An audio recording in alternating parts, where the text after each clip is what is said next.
Welcome to Jerusalem Unplugged, the only podcast dedicated to Jerusalem, its history, and its people. Your host, Roberto Mazza, will bring you guests discussing their relationship with the Holy City. A journey through history, society, feelings, and hopes for the future. Follow the podcast on all social media platforms at Jerusalem Unplugged.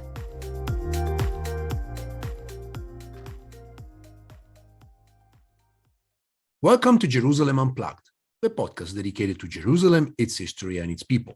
I'm your host, Roberto Mazza, and today it's with great pleasure that my guest is Matthew Teller. Matthew is a writer. In fact, he's a travel guide writer, mostly for the rough guides. He's also a documentary maker and a contributor to BBC4 Radio. But more importantly, he is going to publish a book which will be available on March 17, St. Patrick's Day. Obviously, no connection whatsoever with Jerusalem, but I'm afraid not. No. But this is going to be a very interesting book, The 9 Quarters of Jerusalem, published by Profile Books. First of all, Matthew, welcome. Thank you, Roberto. It's a real pleasure to be here. I've been listening to you for pretty much the whole of the last what you've done over the last year has just been amazing with this podcast. It's really it's kept me going through this bit of lockdown. It's great. Glad to hear it. Matthew, first question. You've been around Jerusalem quite a while. So I wanted to ask you, what is your Jerusalem? How did you develop your connection with the city? Thanks, Roberto. Well, I mean, I've been thinking about how to respond to this question, because it's a question that you ask all of your guests. So I've been thinking how to respond. The first I want to say, I think, is my Jerusalem is in my head. I'm not making any claim to the real Jerusalem, to the real city. I'm an outsider there. I've been visiting a lot, but it's not my city, and it never will be my city, and that's fine. But yes, I've been visiting most of my life. The first visit I made to Jerusalem was in 1980. So I've been sort of every year since then, but kind of pretty much. There's been visits. I'm now 52, so when 1980, I was about 11.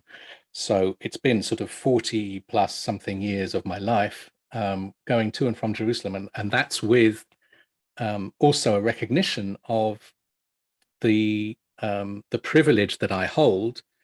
Maybe I'll go into this as well, into my family background, but the present male, well-spoken English writer, whatever, with all the freedoms that confers, and a British passport, which also confers a certain amount of freedom as well.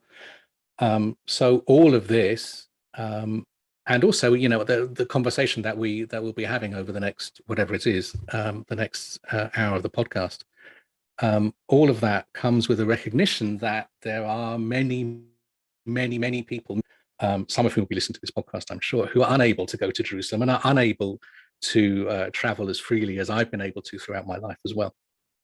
For whatever reason, are they restricted by Israeli immigration, or for other reasons of their status or whatever, their family background limits them. And I've been extremely fortunate that my family background has, in this situation and in this context, enabled me. Give a bit of context to that. I'm a child of migrants. I suppose we all are, in a sense. My great-grandparents, all 8 of my great-grandparents, arrived in Britain, which is where I'm speaking from, where I live, between about 1887 and 1913. And all 8 of them were Jewish. They came from that, or it was then in Russia, what were the places that we now call Lithuania, and Belarus and Ukraine. And they all arrived in London, and it's because of them and their travel, their uprooting of their own lives and their resettlement in pre-First World War London, that I am where I am, and that I've had the ability to do what I've been able to do. So my parents, as obviously they were Jewish, but identified as Anglo-Zionist, for a lot of my upbringing, you could say for the first 20 years of my life, I had a particular perspective on Jerusalem, because we're talking about Jerusalem, but also on Israel and on religion and on Jewishness and whatever. My parents were very dedicated to assimilating. They knew and saw the difficulties that their parents had living and growing up in the deprived areas of East London. And they made a very particular decision to go against that and to move away from centres of Jewish population in London. So I was born and grew up in the suburbs. You might call it the sort of stockbroker belt. It was on the edge of London to the south. Childhood, Zionism and a Zionist approach to Jerusalem and to Israel were very strong. They were very sort of key parts of my growing up. I remember my grandparents fundraising for Zionist causes with a little blue and white tin that used to sit on the mantelpiece, and they would be collecting money and supporting Zionist causes. After that first trip in 19, which was our first foreign holiday, I should say as well, there was this odd sort of push and pull. There was a desire among my parents to assimilate into English sort of society, middle-class English society, but there was also the pull of Israel and Zionism as well for them. When we started to take foreign holidays, it wasn't France or Spain or Italy or countries or the Greek islands or something, countries that us English families might go on holiday. It was Israel.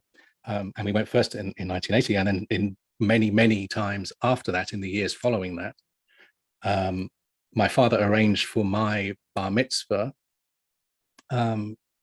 to happen twice, once at home and once at the Western Wall in Jerusalem. Even then, I would now consider myself atheist. I'm not practicing and I'm not observant at all. But even then, Judaism was very confusing, and I don't have a lot of recall of that event, other than it being very, very hot and there being crowds of people around me. It was a very odd time. But there were many trips through the 80s, through my teens, to Jerusalem and also to other places in Israel as well. But never, I was say never a contact with Palestinian culture. That's the Palestinian culture, go to Palestinian places as tourists. But it was very much the other. That wasn't ours. I remember walking around West Jerusalem when I was small, with my parents or with my family, with my brothers or whatever, and understanding that, this was, although we're English and everything to do with that as well, but this is also ours. This is us. And all these people, I'm Jewish and we're Jewish, and there's a similarity there. And it was understood even then that Palestinian culture and Palestinian people, in as much as we ever came into contact with them, which was very rarely, were not us. So that's a very long thing to say, that the first sort of 20 years of my life, I was receiving a particular point of view, a particular person. Then I have it in my head and I characterize it as being the next 20 years were something quite different. So I was for a while living in Cairo. I made the choice to live there to learn how to teach English as a foreign language, and I was a journalist for a while on a newspaper in Cairo.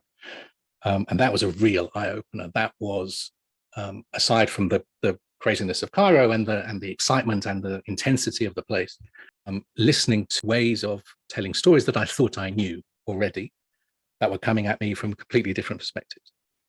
And that continued. I was very lucky to be able to travel in Syria and in Jordan and other places. I visited Beirut. I was traveling through Lebanon as well.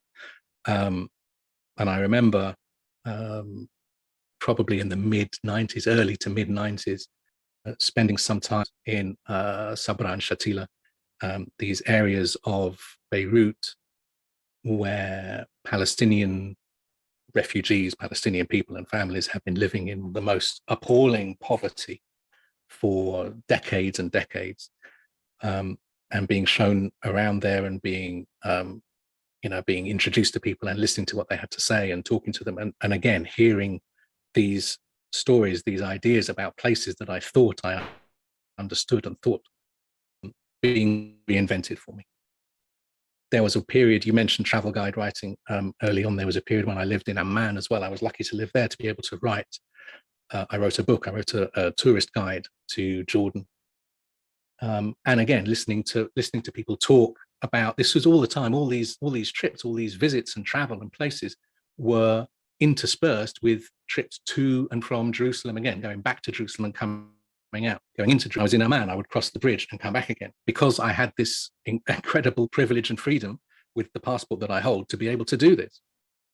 So I would be listening to people in Amman talking about not wanting to go. Some people don't want to go. Some people do want to go but are unable to go. And then having this in my head as this contextual backdrop to my privilege and my freedom to go and to see the city with eyes that constantly, if you like, the brain behind the eyes was constantly changing. I was constantly building on my picture and my understanding of the city over the first 20 years of my life, and then the second 20 years of my life, to come to a point where Jerusalem was a fulcrum. Jerusalem became, in my head, the balance point upon which everything in my life, my attitudes towards this place, and also to my parents and my forebears and whatever, and to other people who have since become very important to me as well in my life, that this city was a point of balance, and understanding or coming closer to understanding Jerusalem as best you can was something like a key to understanding myself and understanding the journeys that I'd made as well, physical journeys and also, metaphysical, spiritual journeys, whatever. So it's been, 20 years of that and 20 years of that. And now I'm 52. So the last 10 years have been where this all fits together and how I can put it together. And the result, I hope that it does justice to the place. The result is this book, which is coming out in a short while. Spoiler alert, I actually read the book, so I can say that it's a great book to read. Thank you. I just want to ask you something about the discover of the other. You talked about, your personal journey, and the fact that you start visiting Jerusalem at a very early age, makes me wonder, how did you discover the other side of Jerusalem? And what happened? Moving from West to East Jerusalem, it looks like crossing into a different world, essentially. So I was wondering, whether you have memories, your childhood and, your trips, and, what did you see and how did you feel about the fact that actually Jerusalem, as you mentioned, was not just a Jewish city or just a city for the Jews? I have some memories, yes. The way that it happened, I suppose, though I could go into that to start with, was, if you like, by choice. So there was that fulcrum point, roughly in my early 20s somewhere, where I was. Where was I? I was staying I was visiting my brother in West Jerusalem. He married an Israeli woman, his first marriage. And I was, and I did a bit of kibbutz volunteering, and I was staying on a moshav for a while, and traveling around the country. And then Cairo happened. I chose to go to Cairo, and Cairo blew me apart. And it was, I don't know quite how to describe it. Betrayal is perhaps a bit too strong a word, but there was something of that in there. There was an understanding that there's also, obviously, there's a bit of rebellion in there, a bit of, late teenager rebellion. I've always been a late rebellion. There was a bit of pushing against the stories that I've been given, but there was also a sense that these stories that I'd had were not right. There was something that was not being said. There was something that was unspoken, and I wanted to try and go and find it. I remember the first time I went, when I was young, I was 11, my elder brother, took me into the souk for the first time. And that also, Cairo was one. Going into the Jerusalem Souk for the first time was another one as well.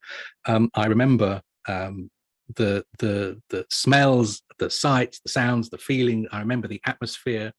I remember the sense of newness. I was understanding almost for the first time, maybe as a young boy, that there were other people in the world living other lives and doing things in different ways from the ways that I knew and the way that people I knew around me were doing things. Experience, and I held on to that. And so when I sort of had the freedom to choose, I suppose, I went back to Jerusalem after Cairo, and I went to stay and work in a Palestinian-run backpackers youth hostel in the old city. And there was a period of, I don't know, 3 or 4 months or so where I hardly left the old city. I would be working during the day, in a sense, working. I'm putting scare quotes around working for the hostel. I don't know, handing out business cards and talking to travelers as they arrive in Damascus Gate or whatever, and seeing, do you want to stay here or do you want to stay there, whatever. And then walking around the old city as well, and listening to people and seeing people and talking to people and putting meat on the bones of the idea that than I was previously aware of.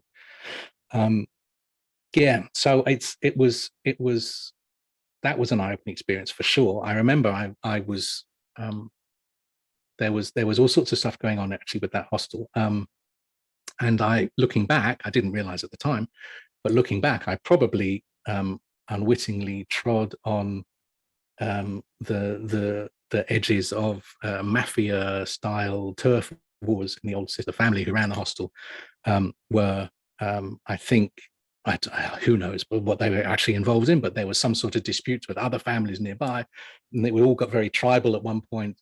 I was actually, you see, there you go. I haven't thought about this in a while. I was punched in the face in the souk in Khana Zayt Street, right in the middle of the souk, by the owner of another youth hostel down the way, who we were, I guess, in competition with. And I don't know whether the hostel that I was at was more successful than his, or he didn't like me walking around handing out business cards. I don't remember the ins and outs of it, but I do remember being knocked down by a punch to the face, and being helped by people. I haven't thought about that in a while. Thank you, Roberto, for bringing up these memories. Good grief. Does that answer your question? Sorry, remind me what the rest of the question was. I'm distracted by violence now. It does indeed. I was just not expecting that you could have been punched for, giving away business cards. But actually, it made me think that perhaps I should try to find people and run an episode on youth hostels in Jerusalem, which are very popular and, some of them very famous. Particularly the one I forgot the name, but is right by Jaffa Gate, and you can go on top and you have this amazing view of a city. Yeah, the Petra. Yeah, exactly. I want to move and ask about this book, because obviously, it's coming out in March. The title is very catchy and certainly very interesting, The 9 Quarters of Jerusalem. But I want to take it from really, the first step. Why a new book on Jerusalem? Now, I don't want to make the argument that Simon's Montefiore book, Jerusalem, a biography, is some sort of the definitive book on Jerusalem, but it covered nearly every aspect of the history of a city. And, for many out there, if you want to know something about Jerusalem, that's the book. Now, obviously, this is problematic because there are probably more than 10,000 books written about Jerusalem. At least, At least, exactly. So that would be very reductive just to focus on that one alone. I was just wondering, why a new book on Jerusalem and why now? Also a really good question. Part of the answer to that question, I would say, I mean, you've had it in the last however long I've talked.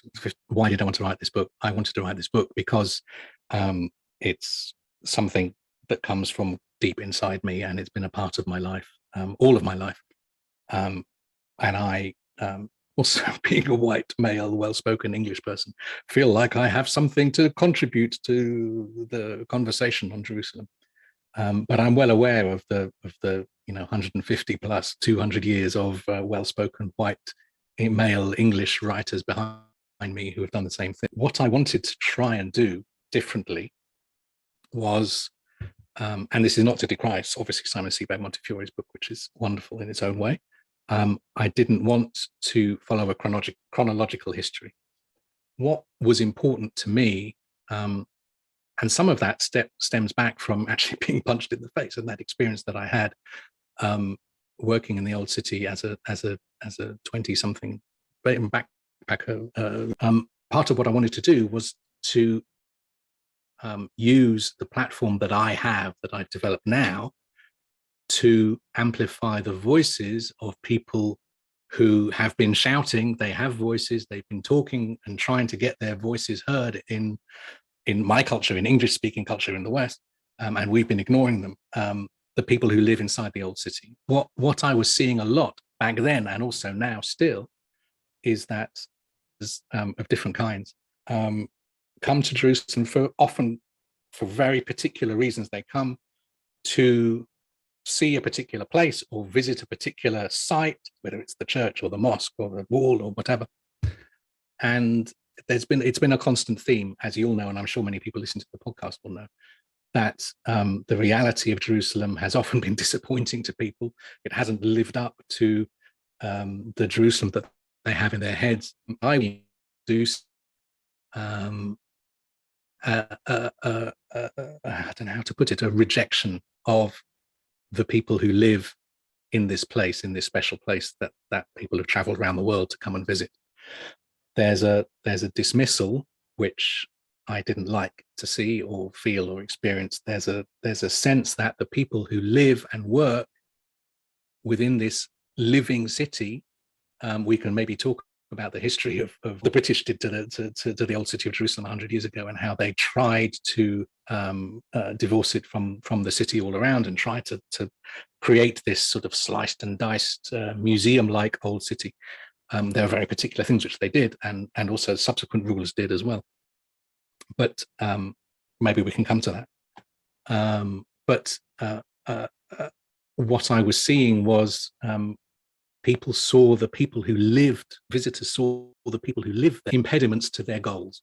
Their goal is to have a spiritual experience. Their goal is to walk in the footsteps of Jesus. Their goal is to kiss the Western Wall, whatever it may be. And the people who are there get in the way. And I saw that. I'm sure everybody who's visited has seen that. And I didn't like it, and I didn't think it was right.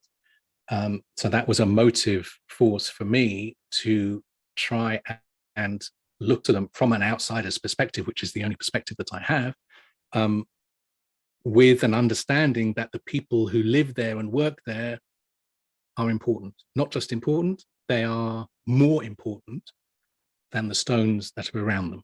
So what this book tries to do is to promote the voices of the people who live there. And since I've written it, and since I've been talking to the people, I'm not an academic, I'm not a scholar, I don't work in university, but a friend in particular, one particular friend, Maya Guarnieri Jaradat, said to me, "Oh, you should try and mention the subaltern studies and try and talk about subaltern studies, because what you're doing fits in very well with that." And I'm afraid that term was new to me. And since I'm now looking again at Noor Masalha's book, which I've now actually got in front of me right here, the Palestine Nakba Decolonizing History, Narrating the Subaltern and Reclaiming Memory. He wrote that 10 years ago. But this idea that subalterns, people who are non-elite, people who live lives which are otherwise out of the focus of the great events of history and politics and society, have something to say. And they do have something to say. And I hope that the book that I've written, unconsciously dovetailing into subaltern studies, I hope the book that I've written proves that they have some. That's why I wanted to write it. And then a particular facet of Jerusalem, which had been bothering me since I was a kid, then came to the fore as well, and that's where these quarters come in. So there's a very clear sort of acceptance from outsiders of all kinds, media and political observers and everybody looking in from the outside, and it's all over. The old city of Jerusalem has 4 quarters. It has, every map you see has, in the top left it has the Christian quarter, and the top right it has the Muslim quarter, and in the bottom left it has the Armenian quarter, and in the bottom center it has the Jewish quarter, and then there's the Al-Aqsa, or the Temple Mount, or the Haram al-Sharif, which is walled off on one side as well. And it's accepted everywhere. It's never questioned. Some places you'll see particularly on the media, they will color code these quarters, blue and yellow and red and green or something, with sharp line to try and emphasize the fact that these are, what are they? I mean, it's hard to tell. Are they ghettos? Are they sort of mini cities in themselves? Are they what's going on with these quarters? Because obviously, as you know, and I'm sure many people listening to the podcast will know, when you walk in the old city, there are no lines and there are no borders. The Jewish quarter is a somewhat separate case, which we can come to and talk about later. But elsewhere, in particular elsewhere, you walk between the so-called quarters without noticing any difference. And when I was trying to understand what the quarters are, where did they come from, I kept coming up against silence. Sounds too conspiratorial. Well, it wasn't silence, but I couldn't find anywhere in the media, in academia, in literature, I couldn't find anyone anywhere who had identified where the quarters of them, and broadly why. Although why has been tackled. People like Vincent Lemire and Salim Tamari have also written about the existence of the quarters and roughly when they arose and then what the reasons were behind them. But even I couldn't find a particular reference to when and why. And I wanted to do a bit of digging, so I did. And I started looking through maps. The story, 1798 with Napoleon. Prior to that, maps of Jerusalem were almost entirely non-figurative. Jerusalem was an ideal, and often, if pilgrims and visitors ever drew maps, they tended to draw them after their visit. When they returned home again, as a depiction and idealization of this heaven on earth. So maps only began to become figurative maps in the 19th century, following Napoleon's invasion of Egypt in 1798, and then Palestine as well. He brought with him, as well as armies, he brought this large contingent of scientists and artists and scholars. There was sort of this explosion of interest in Europe, in particular, in how you would describe it, Eastern culture, Turkish culture, what we now call the Middle East. There was an explorer who came with Napoleon as well, a Spaniard called Domingo Badia, who disguised himself as a Muslim and went under the name of Ali Bey, and got onto the Haram al-Sharif in, I believe, 1807. And he published the first sort of measured drawings of the compound there, and then the first non-figurative map of Jerusalem, sort of in the field, followed shortly after in 1818, drawn by Franz Sieber, and it shows. You can find this online on Wikipedia and whatever, and it shows a unified city. So there's an area which is marked Judenstadt, or the Jewish quarter, but otherwise there are no divisions marked within the city. There's not even really a division between the city and the Haram al-Sharif either. Nowadays, obviously, we have thick, hard lines drawing lines around the Haram. His map has a sort of what Ahdas Suwaif has called recently, actually, a porous border. And maps followed. I tried to sort of track it through. I was looking to see when these quarters first came up. There was a map following that in the 1830s, an English map drawn by Frederick Catherwood, who was another explorer. Again, there was, he draws in more detail. He gets some of the cartography wrong, but Jerusalem starts to look like the city that we recognize today. But still, there's the Jews' quarter, and these other areas are not marked. The Armenian convent is marked as a convent, not as a quarter. And it's very shortly after that. That was about 1835, and then 1837 there was an geographer, Hermann Engel, who essentially took Catherwood's map and translated it into German. So the ground plan is more or less the same, but then Engel's map introduces for the first time a Turkish quarter up in the northeast near what's Herod's Gate, and a Latin quarter around the Latin convent, and an Armenian quarter, and also a Greek quarter. These are undefined, as far as I can tell. And I'm also very aware that there are many, many scholars listening to this podcast, and I would be very happy to be proven wrong. If anybody would like to write in or email me or email Roberto to say that I'm working on substandard information, first of all, I would not be surprised, but I would be delighted to be taught better. But as far as I know, that mention of quarters is the first time that these names appear on a map, which is 1830. Going through, I'm happy also, we can talk about what quarter means as well. I was distracted by the meaning of quarter, particularly in English, but perhaps we can come back to that. I'll continue the story of the mapping for now. It was around that time when Catherwood and Engel were working in the 1830s that there was political turmoil in Jerusalem and in all of Palestine, with the in Egypt, who was a sort of rebel leader who rebelled against the Ottoman Empire, and declared an intent to proclaim independence, and marched through Syria, which included Palestine and Lebanon as the modern states as is, and went on to approach Constantinople. And then in 1839, the Ottoman Sultan died and was replaced by his son, who was there was a popular uprising in Palestine in 1834 against Muhammad Ali. There was political turmoil. It was very, very rocky, and it seemed to the sort of the great European powers looking in from the outside that the Ottoman Empire was about to collapse. So there was this period of where they scrambled to sort of reimpose order, and to seize influence, and to keep land routes open, especially in Britain's case to India further east.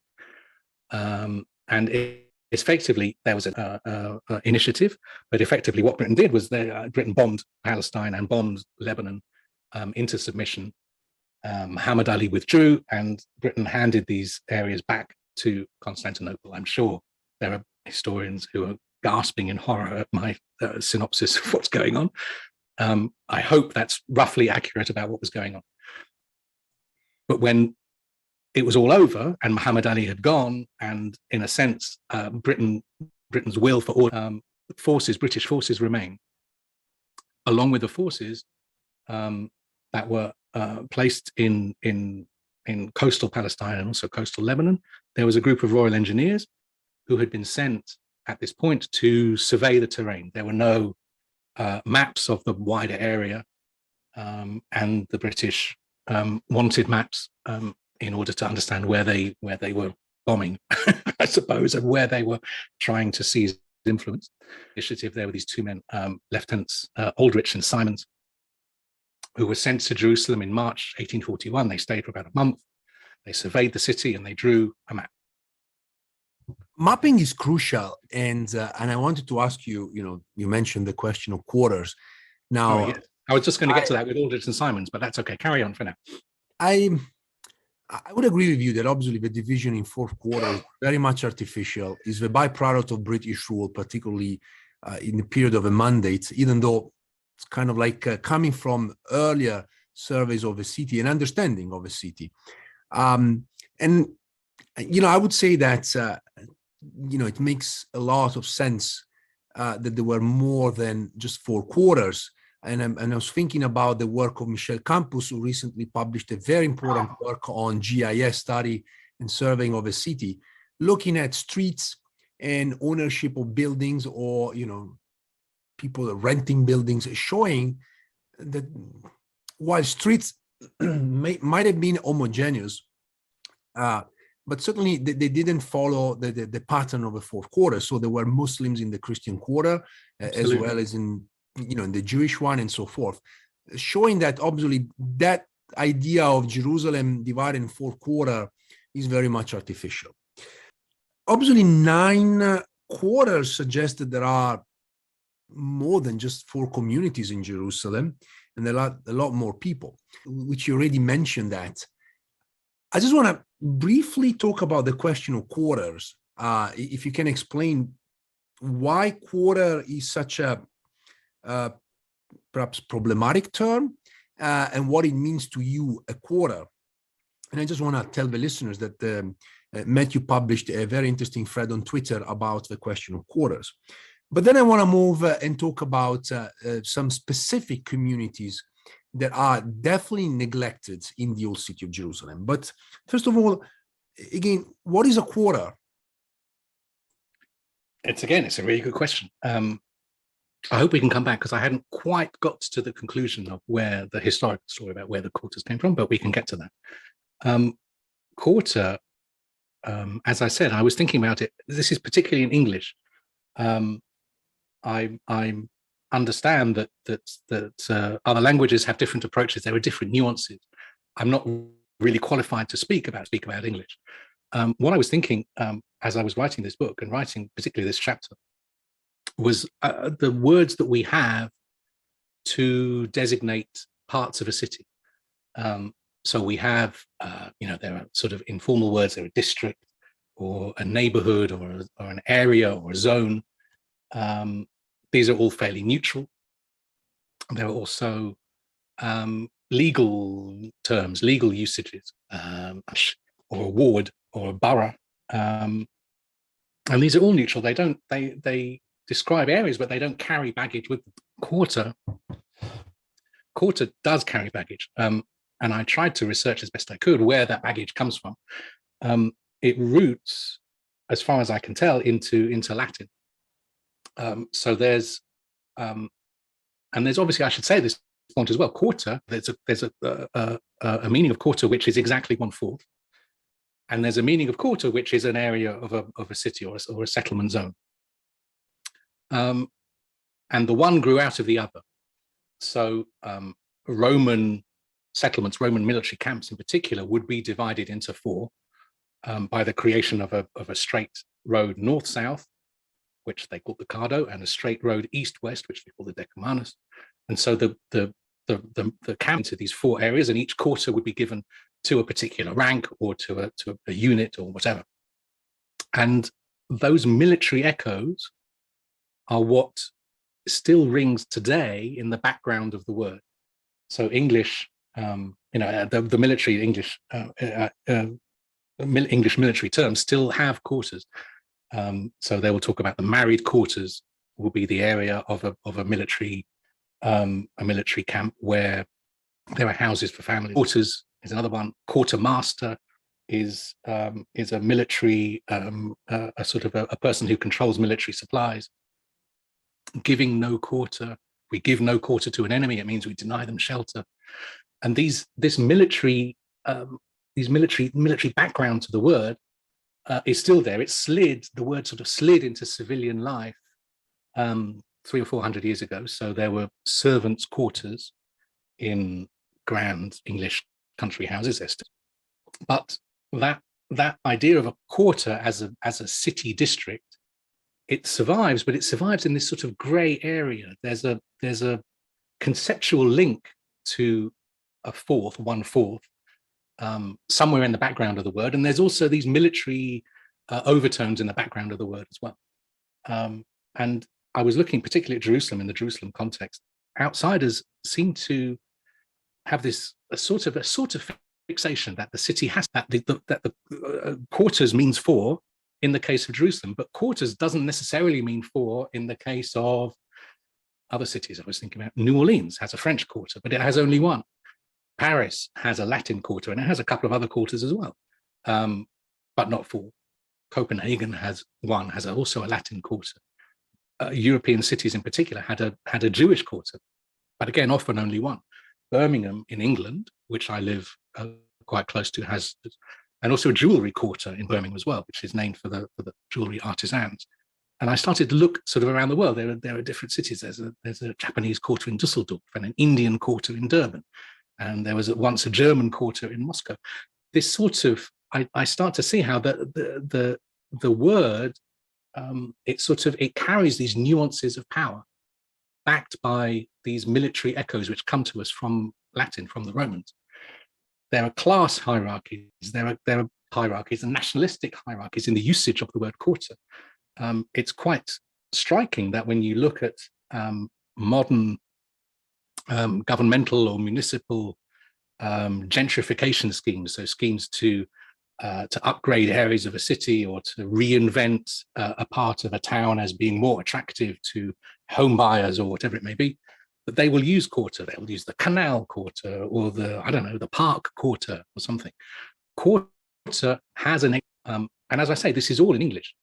I'm aware that French quartier doesn't carry the same baggage. I know that Spanish and Portuguese don't carry the same baggage with quarto. Roberto, you can say better than me what Italian does.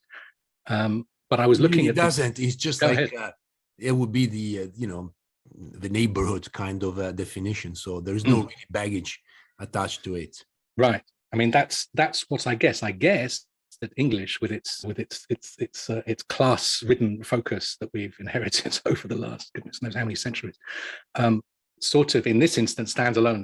There's baggage attached to this word, which is often unconscious and is often little noticed, little understood even.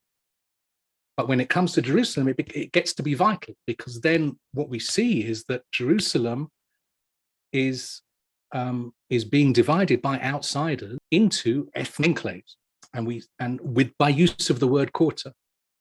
If doesn't matter, but if the 4 quarters of Jerusalem had instead been 4 zones of Jerusalem, or 4 neighborhoods of Jerusalem in English, I think that would have said something different. And I think that in a sense, the 19th and 20th century history of Jerusalem would also have been different as well. But they weren't. It was quarters, and there was a very particular reason why quarters was created and why quarters survived, with colonial rule and like I say, ethno-religious division. What was particularly striking to me was how Arabic is so utterly different, that the Arabic words which are used to describe the neighborhoods of Jerusalem also carry none of that baggage. Hara in particular, the word for neighborhood, or sometimes it's a loose term. It's a grey neighborhood, or the section of a street, when the street can give the name to the neighborhood, or the neighborhood can give the name to the street. Sometimes they're defined by the origin of the population, as in the street of the Jews, say. Sometimes they're defined by a trade. There's the street of the tanners, which still exists inside Newgate of the old city. Sometimes they're drawn from other landmarks. There's which is one of the gates into Al-Aqsa on the north side, and that gives its name to that whole area of the old city in the northeast corner, inside the Flowers Gate, Herod's Gate. But this conception of neighborhoods was entirely different. There was a historian, Mujahid ad-Din, in the 15th century. He identified 18 neighborhoods, quarters, if you like, of Jerusalem. And previously, there were other historians that have gone back and have looked at and identified 39 quarters in Jerusalem during the 13th or 14th century. And then you come down to what is the meaning of a quarter? What does a quarter actually mean? Does the Christian quarter mean only Christians can live there? No, obviously, as you said, Jews lived here and there, and Muslims lived all over the city as well. But this usage informs what I was particularly focused in. I'm not a historian and I'm not a scholar. Like I say, if anything, I've come from travel writing. I'm looking at how outsiders see Jerusalem, and what happens is that there's a sense of exclusivity. So people see the color-coded 4 quarters, and they hear Christian quarter and Muslim quarter. And people outside who don't understand the actual nature of the social mix of Jerusalem will identify, I think, with one or the other, or both or neither. If they're not Muslim, maybe they will think the Muslim quarter is sort of dangerous, or not for me, interest me, so I'm not going to go there and see what happened. If I'm Jewish, maybe I shouldn't go to the Christian quarter. There's nothing there for me. I will just stay in the Jewish quarter. So this, it's obvious, you can see where I'm going with this. These quarters affect how Jerusalem is consumed by the media and by the outside world looking in. And what I wanted to do, I was going to say, to try and cut a long story short. I haven't cut a long story short at all. It's a very long story. What I did was to show the world, if you like, in my egotistical way, that the four quarters of Jerusalem is a colonial invention. Well, I was going to come back to where they came from. There's a particular map, the map of 1849, which was drawn off Aldrich and Simons's survey of 1841, which was published by this chaplain called George Williams, English chaplain, who was only in Jerusalem for just over a year or so. And that, which included these large areas: Christian quarter, Muslim quarter, he called it Mohammedan quarter, Jewish quarter, and Armenian quarter for the first time. And since then, since George Williams in 1849, every subsequent map has included the four quarters. And what I wanted to do was to say, this is wrong. This is not right. This is a betrayal of the reality of the social mix of our time, that we put George Williams, this 19th century old Etonian British missionary, to bed. Well, that reminds me of the question of Mercator projections, the Mercator map, that essentially painted the world in a way that doesn't really project the real dimension of continents and countries, and so that allowed for example, to colonialists to move into Africa or other parts of the world, making arguments based on that false projections on a map. And the same is true when you look at Jerusalem. I suppose that artificial division, and a superficial one too, allowed then for people, particularly settlers, Western settlers, in the late 19th century and early 20th century, to make their own claims, but leaving a long-lasting legacy of misunderstanding, to be honest. Yeah, absolutely right. And yes, it does. It lingers today. The misunderstanding continues.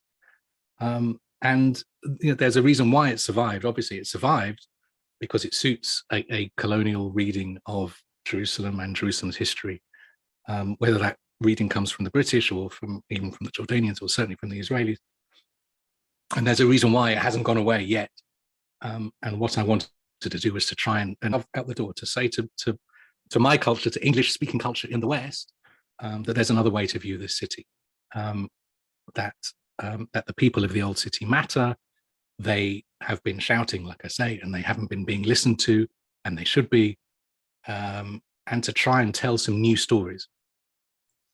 And as we reach the end of the interview, I really want to bring you to a point to talk about at least a couple of these communities that have been certainly shouting, but in general without great results, as people don't really know about them. And I was wondering if you could tell us a little bit more about the Black Palestinians, for instance, or the other very important community that developed in the old city, which is composed of essentially what we may call gypsy. But they are part of the fabric of the old city of Jerusalem. They're just not part of the narratives of the history of Jerusalem. That's absolutely true. I feel very underqualified about this, because I'm not Dom, which is the name of how the people describe themselves, and I'm also not Black. But what I wanted to try and do with my book was to say that if your history of Jerusalem doesn't include Black history, then it's not a full history. And if it doesn't include the history of the Dom or voices of the Dom as well, it's not a full history. These people, are not just in Jerusalem but elsewhere, are very, very often marginalized. That's the sort of the keystone of the Roma in Europe, and people who have been called by the English gypsies, although that term is also controversial. Some people regard it as pejorative. The people that I spoke to in Jerusalem don't. They self-identify as Gypsy, which is why I'm okay. I feel okay using the term, even though there may be some people listening who the term will grate on their ears. But yes, the story of the Dom is really fascinating. The roots of the Dom, in like almost all the Gypsies, not quite all, but almost all, is in India. And so there were these waves of migration beginning sort of about 1,500 years ago, roughly, something like that, as Domba in India began to move westwards. Some reached Armenia and the areas around the Caucasus in the 11th century and stayed. And they are the Lom who have their own identity, their own culture, and they speak their own language as well. And some of them continued on into Europe, into Eastern and Central Europe, and then into Western and Northern Europe as well, reaching there and also reaching my country, Britain, in sort of 15th, 16th century like this, Rom, or the Roma, and they speak Romani. And some in their travels and movements stayed in Turkey and Iran and Central Asia and the Arab lands of the Middle East as well, either moving independently or being moved from place to place by rulers or armies. And they are the Dom, and they speak Domari, their own language as well. And talking to, there's this particular Amun Slim, who is, I don't think she would call herself one of the leaders of the Dom, but she has done perhaps more than anybody else to bring the Dom to outside attention. She's an extraordinary person. She's very, very dynamic. She's very sharp and very articulate about her history and her culture as well. And I don't want to put words in her mouth. I talk to her and she can also speak very, very well for herself as well.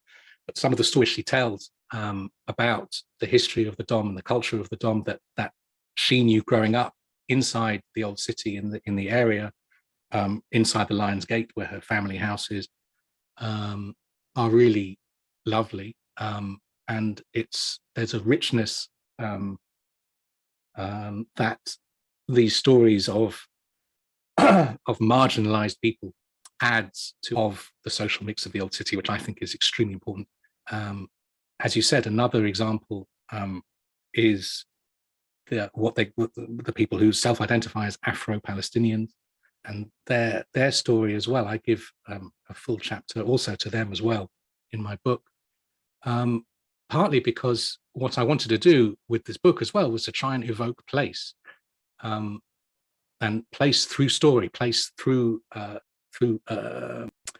the Afro-Palestinians live on one particular street within the old city, a very small street called Al-Adin Street, which leads up to Bab al-Majlis, which is one of the gates into Al-Aqsa on the western side. And this street is very short. It's only 90 meters or so end to end.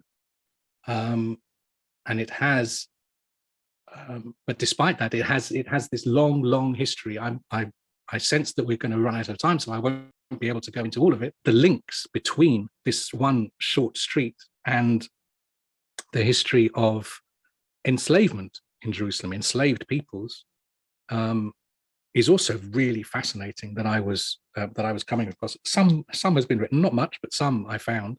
In English, I'm sure there's more in Arabic as well.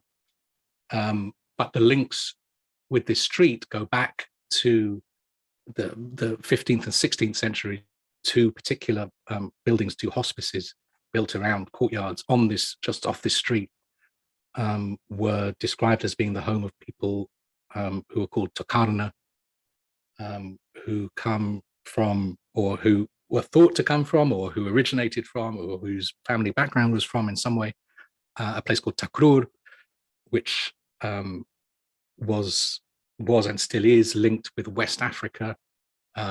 Its actual place it in Central Africa or Eastern Africa, or sometimes the word is used to describe a whole swathe of Africa from west to east. There are roots in Senegal, and in particular on the border between Senegal and Mauritania, which is where Takrur originated in the 11th century. but then the history of their culture is another topic, which is too large for us just at the moment.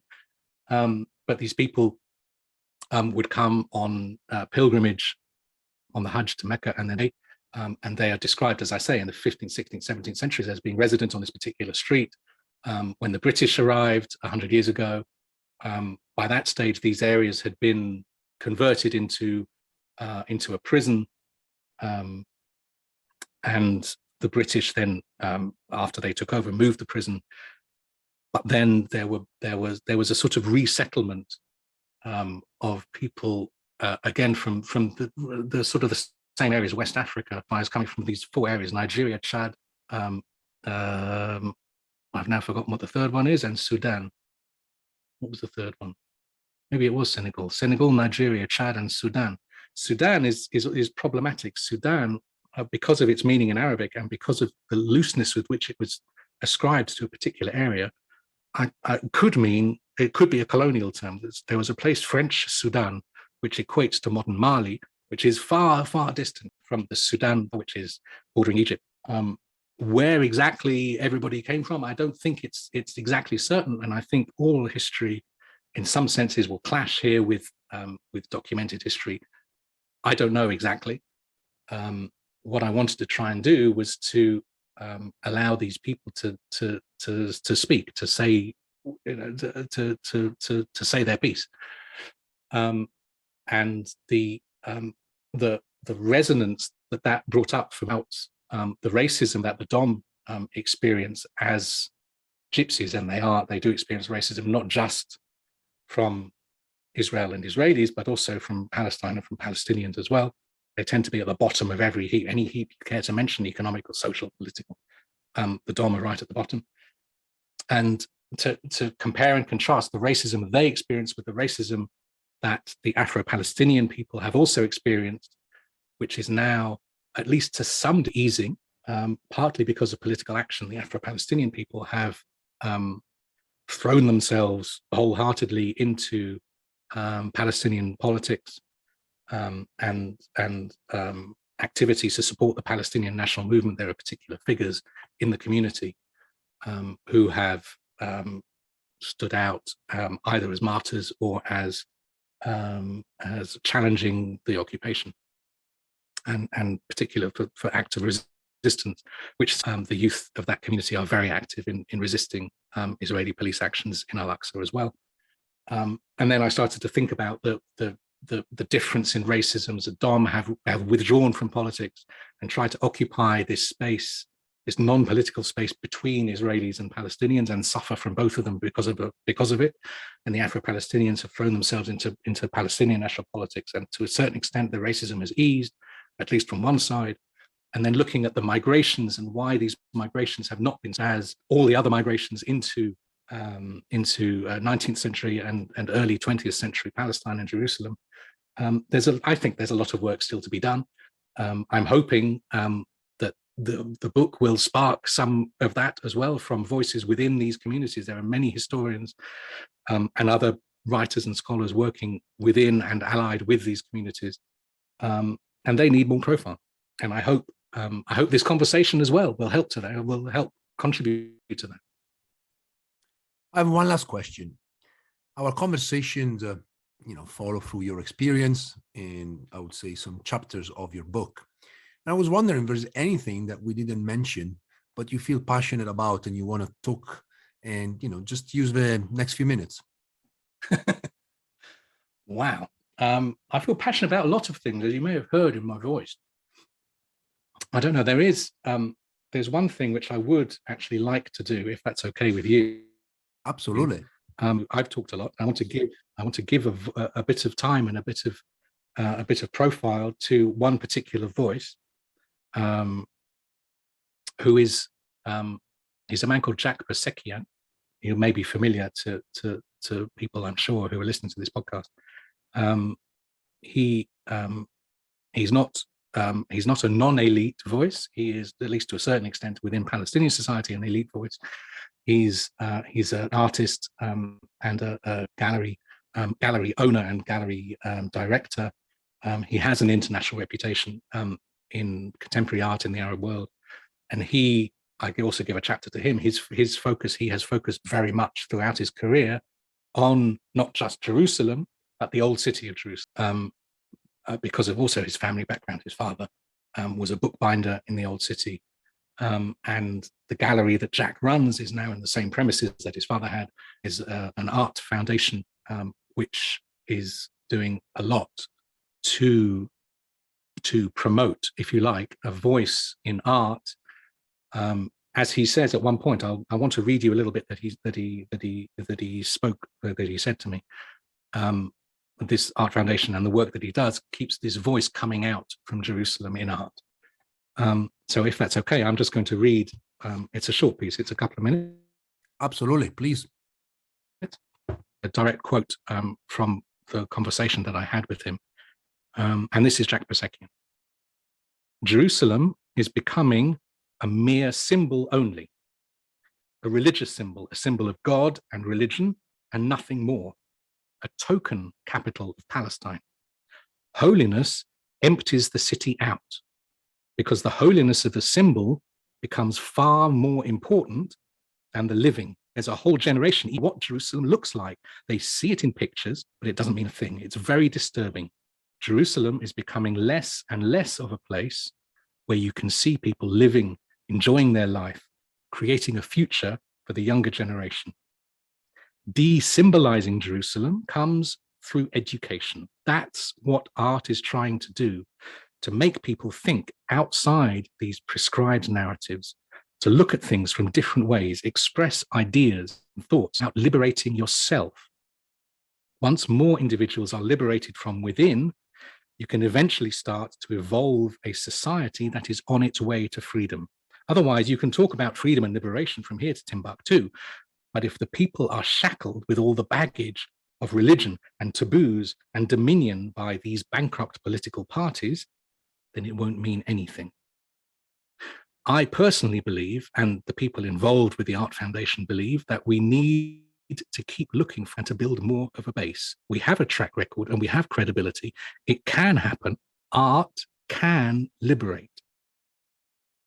Yes, the people of Jerusalem are on their way to freedom and liberation, but there's a huge obstacle, and that is finding means and possibilities for those people who are gradually realizing their potential. They are hitting up against finding a job, affording the city decent living conditions, being able to manage with all the complex maze of laws and regulations the Israeli live as a Palestinian in Jerusalem. People see no possibility for growth here, even if you're brilliant, a creator, if you've just invented something, or you're an industrialist and you want to open a factory, you can't do it in Jerusalem.